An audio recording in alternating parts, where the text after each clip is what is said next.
Hello, it's artists and authors. I'm your host, Steve Walling. My guest for this segment is Terri Jay, and we're going to talk about the Cowgirl Shaman.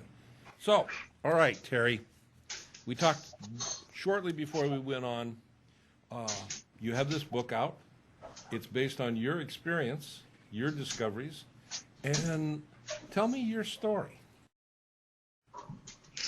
In 1990, I was doing a horseback therapy program with disabled kids, and I picked a kid up out of his wheelchair and put him on the back of one of my horses, and he said, "Ouch, I have a cramp in my hip." And I looked at him and I said, "You have a cramp? Well, here, sit this way, it'll take the cramp out." And he said, "Hey, you can hear me." And I said, "Well, of course I can hear you." It didn't dawn on me at the time that he was totally nonverbal. So it was when we went about our business, and I took him off the horse, put him back in his wheelchair, he went back to class. And then the gal that was helping me said, "Boy, he sure is talking great." And I said, "Well, he's very bright. Just because he has cerebral palsy doesn't necessarily mean that he has a mental handicap." And she said, "Terri, he didn't say a word. He can't, remember? And if I was a horse, I would have done a buck, fart, snort. And as a horse person, you know they do all three of those things at one time." Uh-huh. It really spooked me. And so I went into the classroom, and they put a pointer on his head, and he had typed out on the computer, "Horse lady can hear me." So I had instant confirmation. Then I could stand there and communicate with him, realizing I was hearing his thoughts. But that was pretty bizarre for me. What an insight, discovery. So, all right, that started the journey. How did it evolve from there?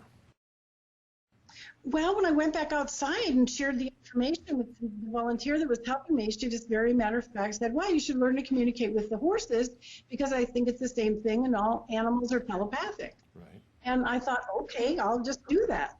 Well, one thing has led to another, and now I know there's no limits to the types of information that you can glean because of physics. Everything's energy, frequency, vibration. I have heard that rumor for sure. So that was your initial part of the journey.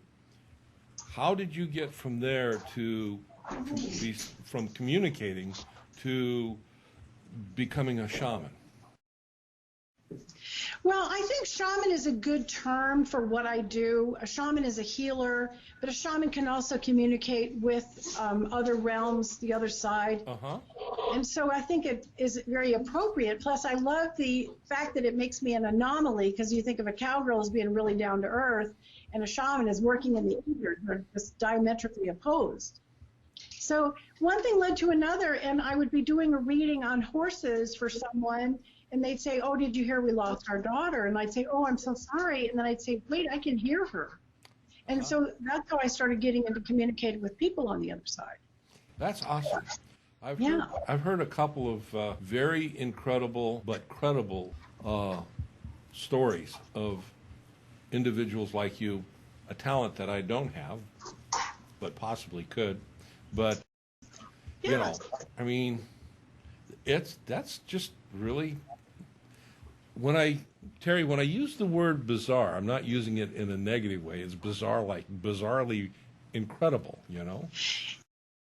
But here's the thing. This is why I've done the book, is because, it's half autobiographical and half how-to. Okay. Because it's too freaking simple. People want to make this woo-woo and mystical and complicated. It's not. If you look at it from a physics perspective, we're like big cell phone towers. So we ourselves can pick up on vibrations and frequencies, and other people miss it. Okay. So how did you discover, one, you discovered that you had this ability, but how did you discover a way or a method of teaching others to tap into that's within them, that they can do the same thing? Well, I've been doing this teaching. I've been teaching my whole life. I've been teaching writing lessons since I was 18. And so I always tried to break things down into easy components where people could learn them easily. And then I thought, okay, I'm doing this. How am I doing it? And the first thing was being grounded and getting out of your own way. And then it was having no ego. That's the biggest challenge for most people, is you can't have a need to be right when you do this.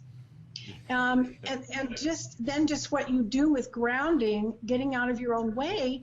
And then it's a matter of listening in a different way. Okay. Because I laugh at all the ghost shows that are on TV because they have these long, drawn-out questions that they're purportedly asking the ghost. Like, why have you not crossed over? And they always do it in that hooky-fooky voice, you know? But if you're having a communication with an animal or a deceased person, the answer's coming over the top of your mental question.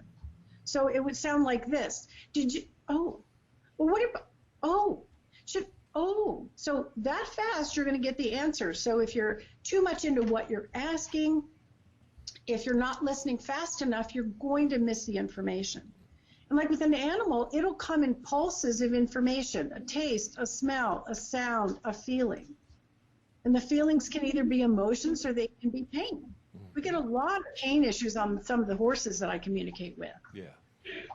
You know, I get the animal thing because I have experience with our own animals, and between myself and my wife, we have a few.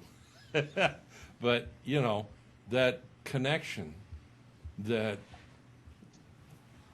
you get the feeling that, I mean, you're in sync, you know. Sure. But you're recognizing that a lot of people don't. Yeah. A lot of people just don't recognize we all have that connection.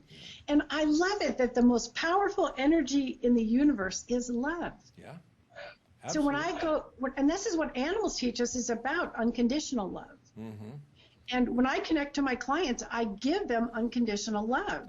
So that when they start talking about their animal or someone who's passed, I get that love connection right to whatever they want to get information on. And then I can connect directly. But it's a blast. Yeah. Now, correct me if I'm wrong, but I think you got a friend there with you. Yes, I do. I have several. My dogs are around me, yeah. There you go. I'm not out in the corrals, though. Oh, there. So, all right, the book. It's entitled Cowgirl Shaman Way. Okay. And it is semi-biographical and semi-instructory, right? Absolutely. I want everybody to learn to do this. One of my greatest joys is when a long-term client has, taken the book and studied it and applied it, and they call me and they go, Terri, I'm so happy, but I don't need you anymore. And I'm so joyful when I hear that. I really am. What a gift. Where do we find the book? And the book is in Amazon. Hold on. Do you have a personal web page, Facebook, Instagram, or other pages? So let's get connected, Terri. Okay, I have 2 pages on Facebook. My personal page is Terri Jay, and then my Cowgirl Shaman page is Terri Jay Cowgirl Shaman. I have that page too, and I put lots of good stuff out all the time. And my book is available on Amazon, and you can also get it on my website, which is just my name, TerriJay.com. I want to thank you for being with us. Come on back. We'll talk more about this. This is a subject of high interest to me. I'll put it in those terms. I'm happy to come back whenever you Thanks want again. me. Thank you. And I'll see you when we come back.